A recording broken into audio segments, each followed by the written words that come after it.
Oi, pessoal, tudo bem? Vamos lá, então, né?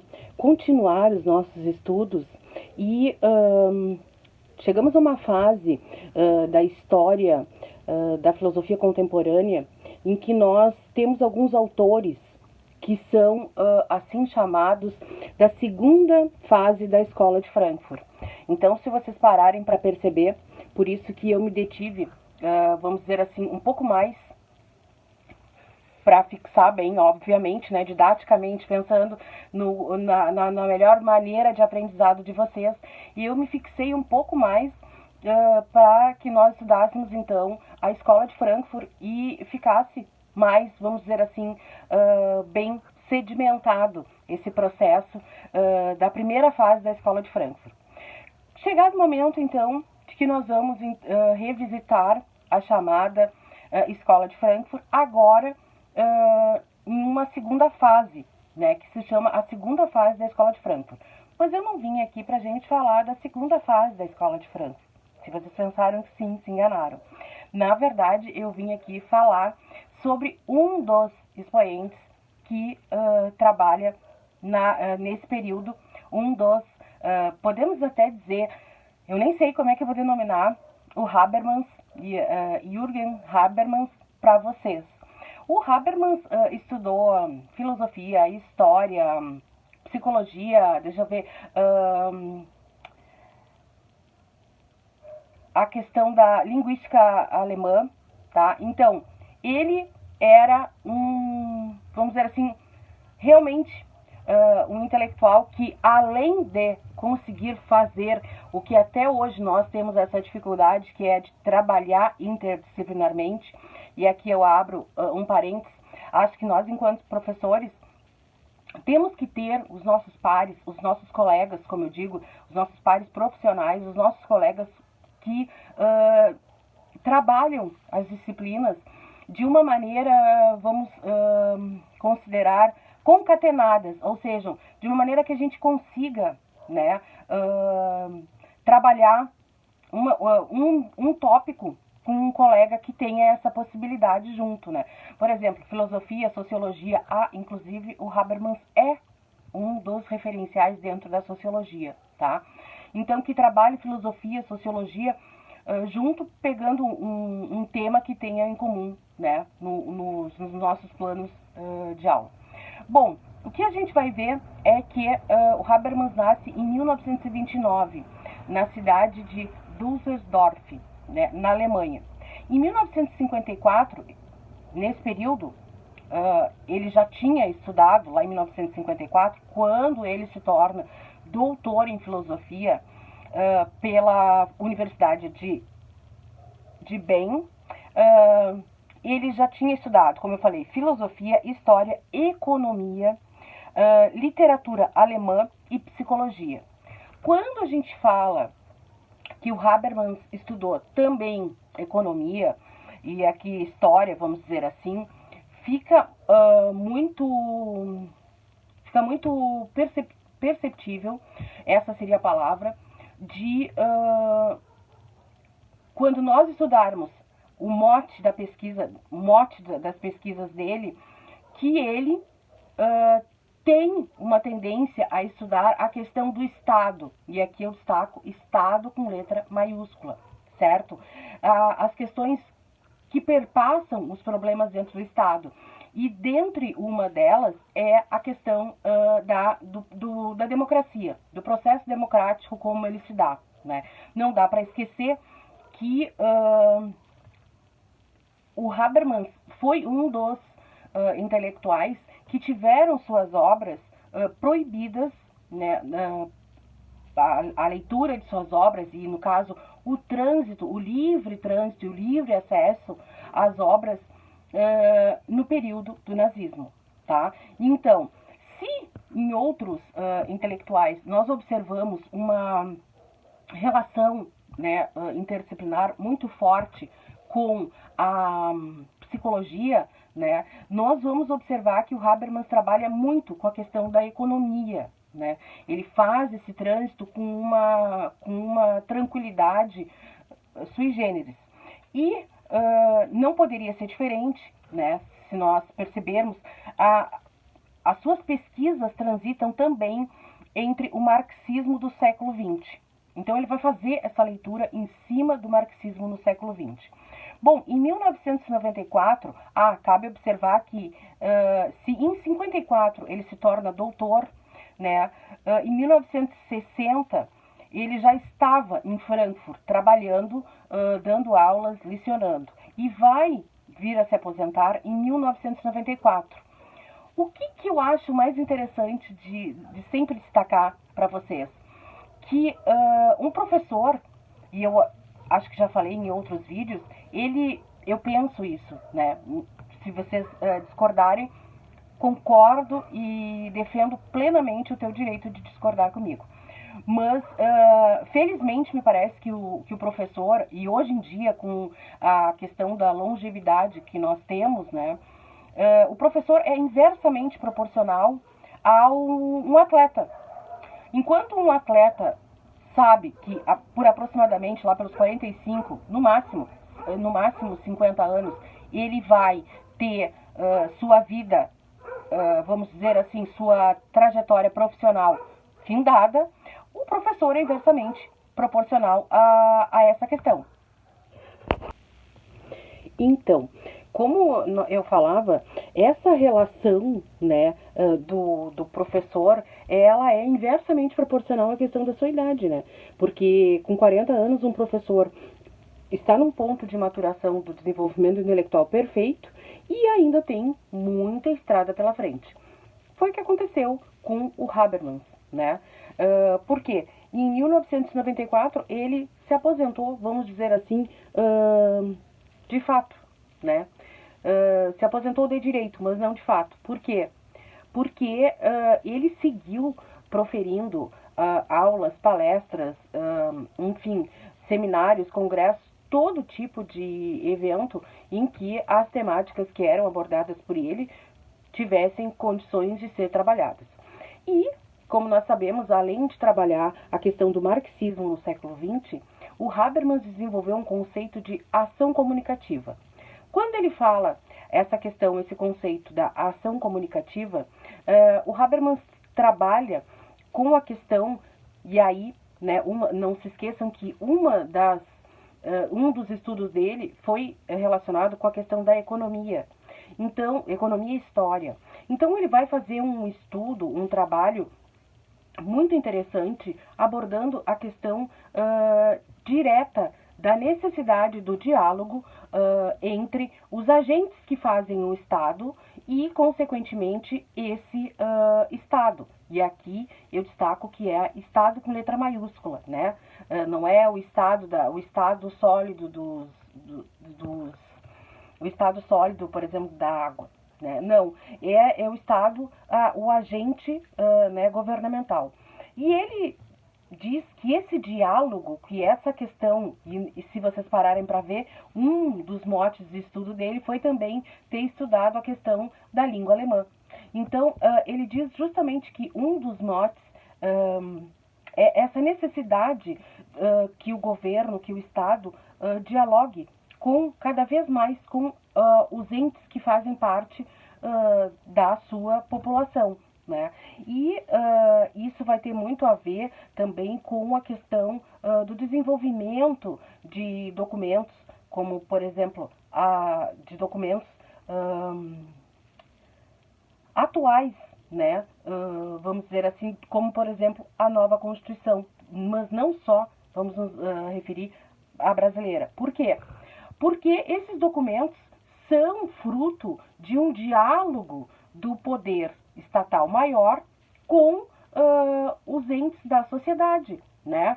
Então, o grupo, vamos dizer assim, o grupo de professores que solicita, então, a elaboração de uma legislação mais específica ao que se refere à educação propriamente dito. Então, quando a gente fala isso, a gente vai falar da necessidade do Estado ouvir esse grupo de professores e elaborar a LDB, a Lei de Diretrizes e Bases, que vocês já devem ter estudado. Então, essa é, vamos dizer assim, uma das principais atividades do Habermas, né? Ele segue trabalhando, né, com esse conceito de ação comunicativa. Então, é um modelo racional de interação em que, por meio de argumento, ou seja, a primeira coisa que tu tens que ter para conseguir validar a tua fala é ter um argumento, né? E nós sabemos aqui, já estudamos lógica, né? É ter um argumento e depois trazer esse argumento para um debate, né? E depois trazer uma deliberação em que nós chegamos a um acordo. E é justamente isso que o Habermas propõe. E isso para quando os países começam a sair de governos de exceção é extremamente interessante, porque vai levar ao que hoje muitos países ainda não conseguiram atingir, né? Que é o processo democrático de direito. Não seria diferente, né, essa leitura do Habermas e da sua ação comunicativa, né, esse conceito desenvolvido por ele, não seria diferente em dizer que, obviamente, muito rápido essa teoria dele e esse conceito ganhou espaço e vários adeptos, né, no mundo. O que fez com que o Habermas, então, fosse, né, fazer falas nesses lugares onde as suas ideias já haviam pulverizado. Ao que se refere ao Brasil, há de se fazer um comentário, há de se observar que as obras do Habermas são muito bem, vamos dizer assim, traduzidas, porque, regra geral, os comentadores, né, e os tradutores de Habermas foram beber diretamente na fonte, né? Ou seja, eles eles foram até a Alemanha, fizeram a tradução das obras, enfim, diferente de muitas obras que chegam aqui na língua original e acabam com uma tradução muitas vezes não muito boa. Eu poderia dizer isso tranquilamente em algumas, não vou dizer propriamente dito em livros de filosofia, mas e também no alemão, porque não sou péssima em alemão. Na verdade, eu só domino uma língua, que é o espanhol. Mas a gente observa que alguns livros e a nossa proximidade aqui com os países da América Latina que falam e que escrevem o espanhol é muito interessante. E mesmo assim, algumas obras, às vezes eu pego alguns livros de direito, são muito mal traduzidas, entende? Não tem uma qualidade na tradução. Por isso, né, às vezes a importância da gente se dedicar um pouquinho ali e estudar uma outra língua. Enfim, mas voltando a essa figura do Habermas, fica evidente que o que quer que nós fôssemos falar agora, a mais do que do Habermas, seria insuficiente para um filósofo que teve uma carreira extremamente jovem, né? Iniciou uma carreira extremamente jovem, né?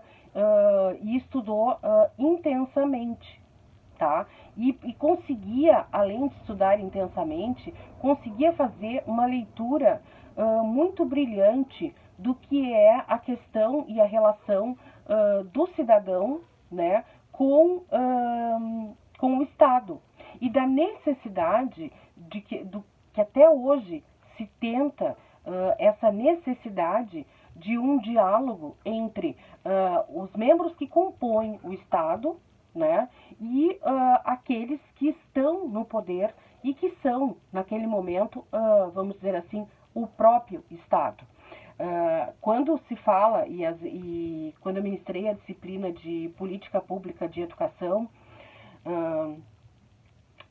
é muito interessante que a gente não consegue, muitas vezes a gente não consegue fazer essa visualização de que o Estado, ele é um, mas o governo, ele muda, né? Ele vai variar.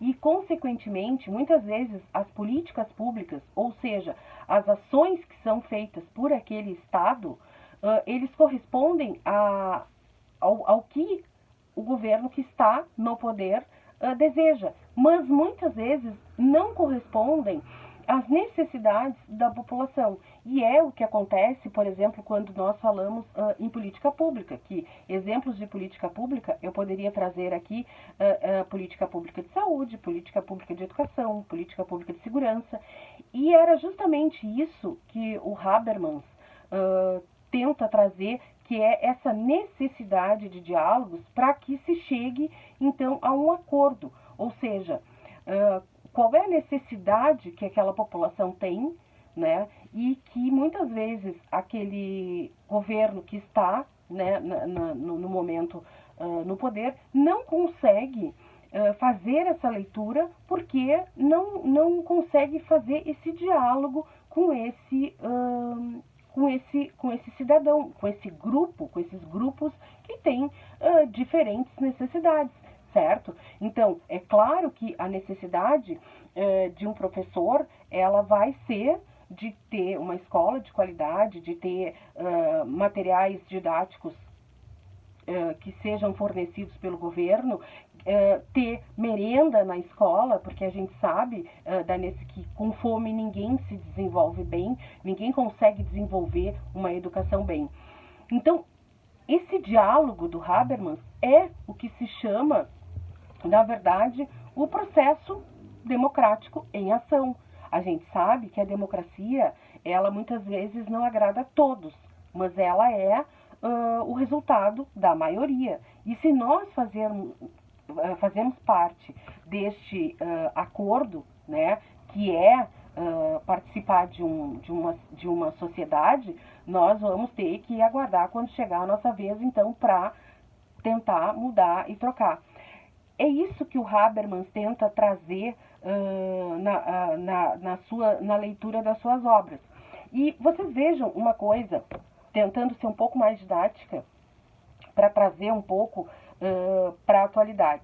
Quando a gente não tem efetivamente a presença do Estado em uma política pública, por exemplo, se nós não temos, vamos supor, uma política pública de segurança efetiva, o que vai acabar?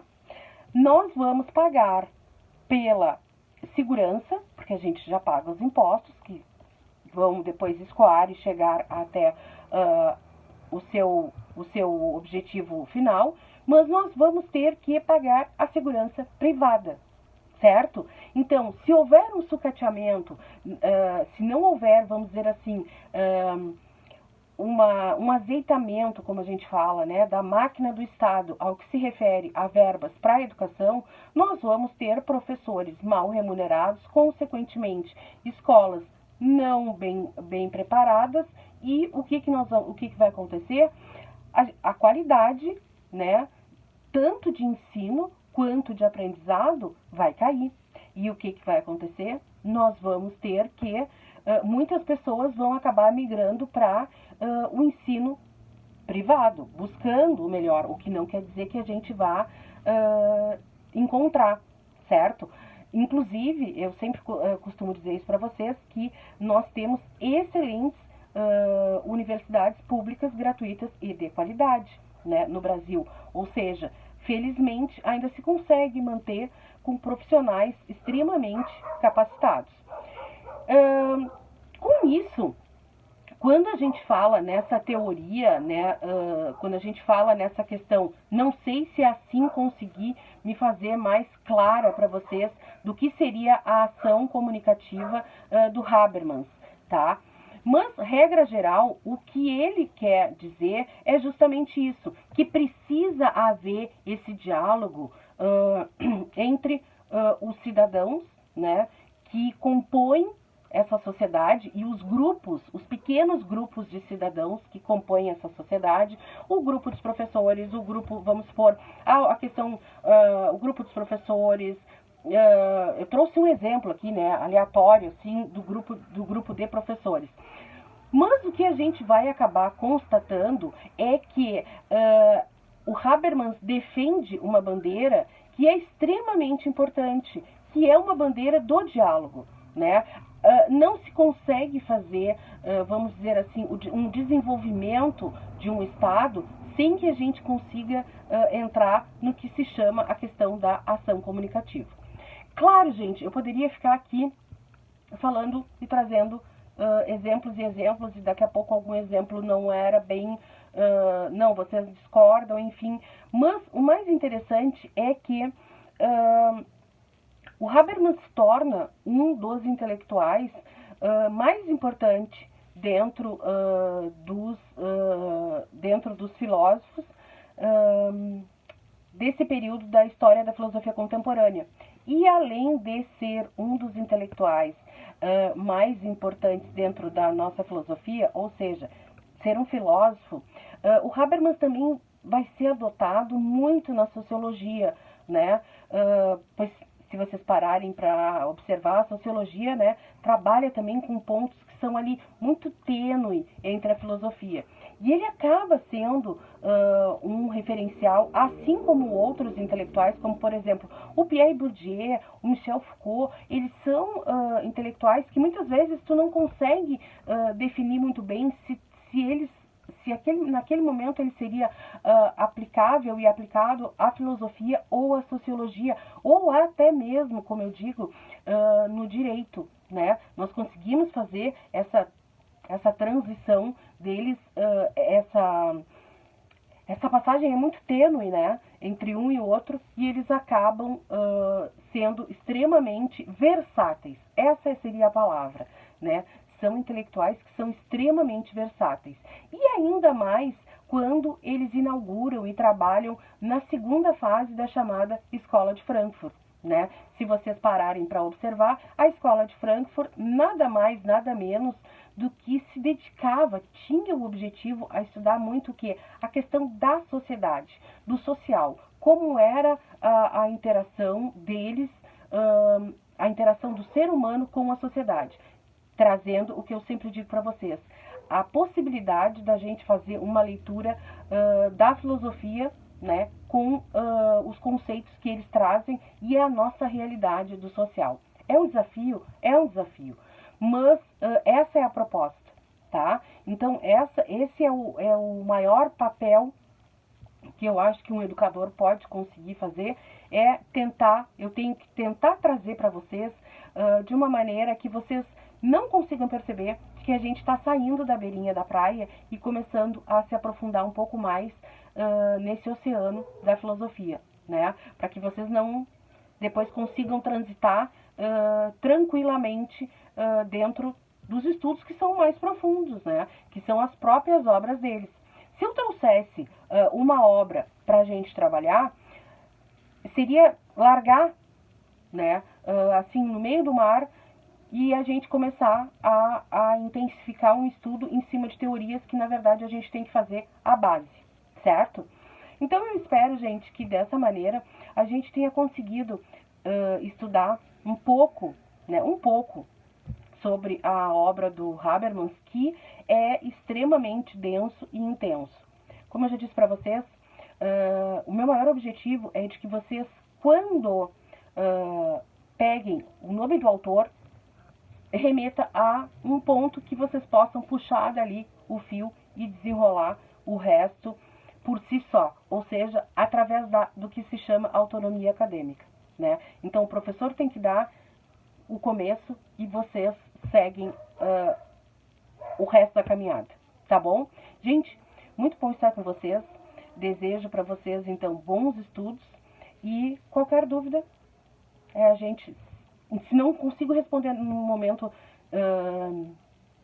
no primeiro momento, assim que eu conseguir um tempinho, uma brechinha, eu já dou resposta para vocês, tá bom? Bons estudos, bom trabalho e bom ver vocês. Até breve.